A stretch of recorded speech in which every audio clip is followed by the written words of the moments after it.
Ұлттық бірыңғай тестілеу ережелері қатаңдатылды. Бұдан бұлай ұялы телефонды алып кірмек болған түлектердің нәтижелері бірден жойылады. Оған қоса келесі жылдан бастап тестілеу барысы толық электронды форматқа ауыстырылады. Және әр тестілеушіні жасанды интеллект бақылайтын болады. Яғни бір тестілеуші бір камера қағидасы бойынша жүзеге асырылады. Ұлттық бірыңғай тестілеуге биыл қандай өзгерістер енгізілді? Алдағы уақытта не өзгереді? Оқушылар мен ата-аналар нені білуі керек? Келесі тақырыпқа зер салсақ. Камила елорда мектептерінің бірінде білім алады. Алтын белгіге үміткер үздік оқушы. Биыл тәлім алған мектебімен қоштасып, үлкен өмірге аяқ басады. Осы сатыда өзге мектеп бітірушілерімен қатар, оны да ұлттық бірыңғай тестілеу күтіп тұр. Алматыдағы университеттердің біріне грантқа түсуді армандайтын Камила тесттен жоғары балдан үмітті. Менің отбасымда, 3 балалы отбасыдан ең бірінші тұңғышымын. Барлық сенім ең бірінші маған артады. Одан кейін менің артынан келе жатқан менің іні қарындастарыма артады. Сол үшін сол үміттерді ақтауға тырысып жатырмын. Және де осы үміттердің бірінші сатысының алғашқысы бұл ент-ні жақсы тапсыру. Ағымдағы жылы 131 мыңнан астам түлек ұбт тапсырып, мемлекеттік грант үшін өз мүмкіндіктерін сынап көреді. ЮНЕСКО-ның мәліметіне сәйкес, Қазақстан жоғарғы біліммен қамтамасыз ету бойынша үздік 100-ке енеді. Қазіргі уақытта жалпы Қазақстан бойынша жастарымызға деген жоғарғы оқу орнының қолжетімділігі өте жоғары. Алдыңғы жылдан бастап елбасының көмегімен, елбасының тапсырмасымен біздің гранттардың көлемі 20 мыңға өсті. Демек, егер бұрын бізде 30 мыңнан аса грант бөлінсе, содан бері бізде 50 мыңнан астам грант бөлінеді. Ол әрине біздің жастарымызға жоғарғы оқу орнының гранттарына деген қолжетімділігін ұлғайтты, жақсартты. Өткен жылдан бастап мектептердің деңгейі ұбт көрсеткішімен өлшенбейді. Бұл тестілеудің нәтижесі тек оқушыларға маңызды деген сөз. Біз жаңағыдай өзіміздің 11-ші сыныптарымыздың, түлектеріміздің жақсы жоғары оқу орындарына түсуге деген осындай бір көңілімізді бөлдік. Енді қазіргі уақытқа дейін біздің оқушыларымыз жалпы жаман емес, грантқа негізі 60% осындай грант егері болды, бірақ былтырлары осындай алтарлықтай нәтижеміз болды. 4 оқушымыз біздің мектептің тарихында алғаш рет 4 оқушымыз Назарбаев университетіне грантқа түсті. Бір оқушымыз Гонконгский политехнический вуз дейді, әлемде топ 100 университеттің қатарына кіретін вузға грантқа түсті. Ұлттық бірыңғай тестілеу жоғарғы оқу орындарына тапсыру үшін жасалған алғашқы қадам болмақ. Ата-аналарға алдын ала хабарлама жіберіледі, олар ең жақын тестілеу орталығына жету мәселесін сол орталық мамандарымен бірге шешуі керек. Осы жылдан бастап ұлттық бірыңғай тестілеу тапсыру үшін мектеп қатыспайды. Яғни балалар аттестатын алады, орта біліммен қоштасады және жоғары білімнің жаңа деңгейіне келу бірінші қадамы ол ұлттық бірыңғай тестілеу. Яғни мектеп балаларды ұлттық тестілеу орталығының филиалдарына апармайды. Ата-аналар сол мәселені өздері шешеді. Бұл кадрлар ұлттық тестілеу кезінде түсірілген. Адамнан айла артылған ба? Мектептің деңгейін түсірмеу үшін ұлттық тестілеу орталықтарының мамандарына пара берген әрекеттер де болған есімізде. Сондықтан алдымен бақылау қолға алынды. Мысалы, Литваның профессорымен сөйлескенде, ол менен сұрайды, сіздер не үшін осындай технологиялар пайдаланасыңдар? Бізде, яғни сол Литвада көшіру мәселе жоқ. Егер бір студент көшірсе, қасында отырған студент оған айтады көшірме, немесе маған айтады. Ағай, мынау студент әділетсіз шпаргалкамен отыр, немесе смартфонмен отыр, оған жауапкершілікке тартыңыз оны. Яғни балалар өзі осындай мәдениетінің деңгейі, олар өздері айтады.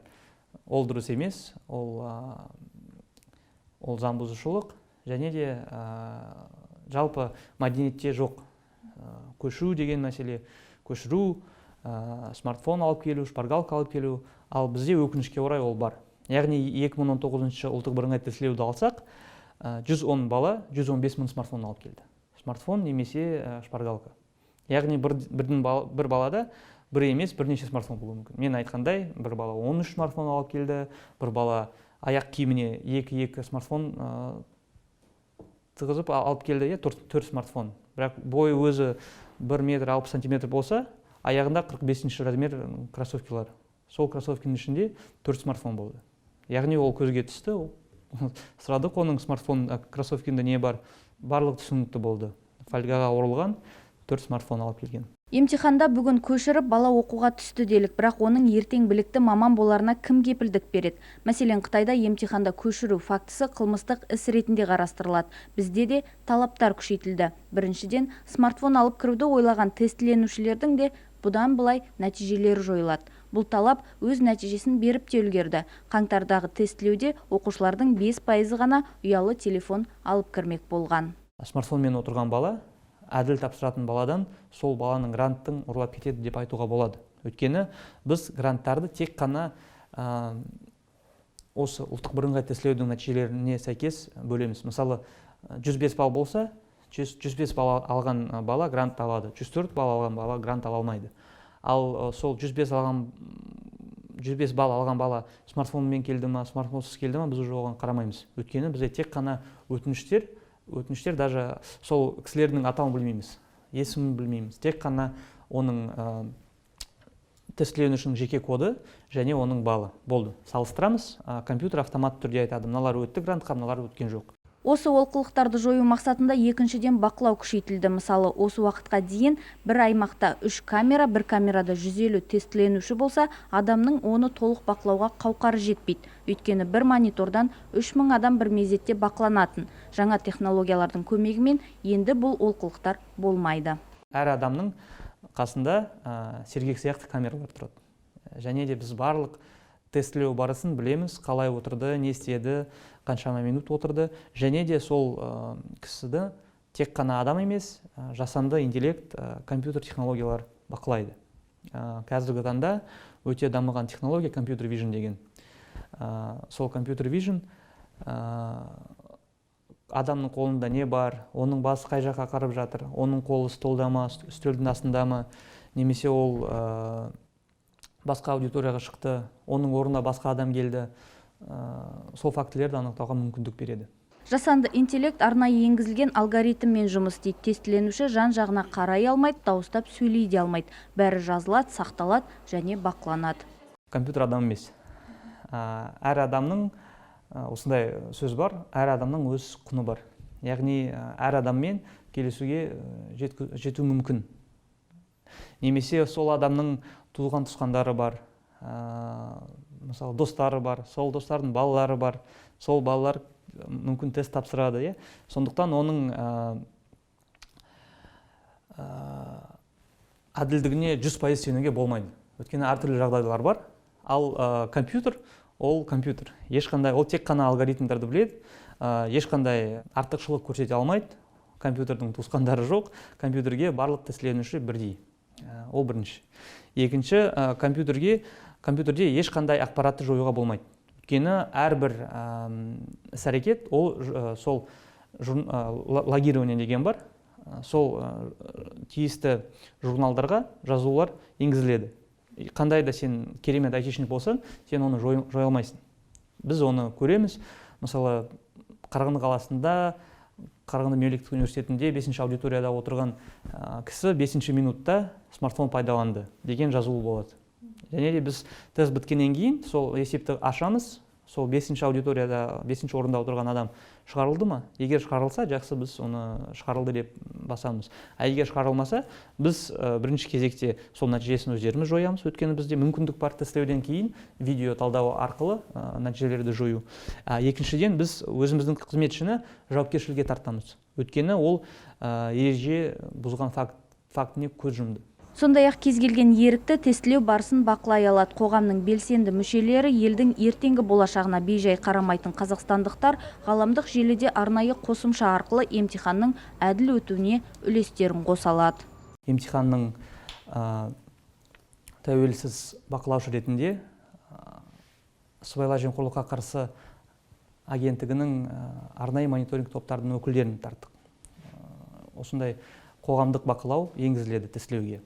Ол бірінші. Екінші, біз тестке кіргізу барысында өзімен бірге смартфон алып келген түлектерді тестке кіргізбейміз. Яғни олардың нәтижелері жойылады. Егер бұрынғыда кейбір балалар өзімен бірге 10-13 смартфон алып келсе, қайтадан кіріп, қайтадан шығып өтушеді. Ал қазір қаңтардан бастап, егер бала бірде бір смартфон алып келсе, сол университетке ма, мектепке ма кіргізу барысында анықталса, сол бала емтиханға бармайды. Яғни оның нәтижелері жойылады. Ол екінші өзгеріс. Үшінші, біз ережеге тиісті өзгерістерді енгіздік. Енді бізде тестілеу аяқталғаннан кейін бір айға кейін уақыт болады. Сол видеоны көруге, тиісті талдау жасауға және сол талдаудың нәтижесінде тыйым салған заттарды пайдаланған балалардың нәтижелерін жою туралы шешім шығаруға. Мұндай қатаңдатулардың маңыздылығына жоғарғы оқу орындарына мемлекет тарапынан берілетін грант бағасының өсуі тікелей әсер етеді. Себебі жоғарғы білім алу жылдан жылға қымбаттауда. Егер де бұрын бізде бір гранттың сомасы 340-635 мыңның аралығында болды болса, биылдан бастап ол гранттың сомасы 800 мың мен 1 миллион 200 мыңның аралығында болады.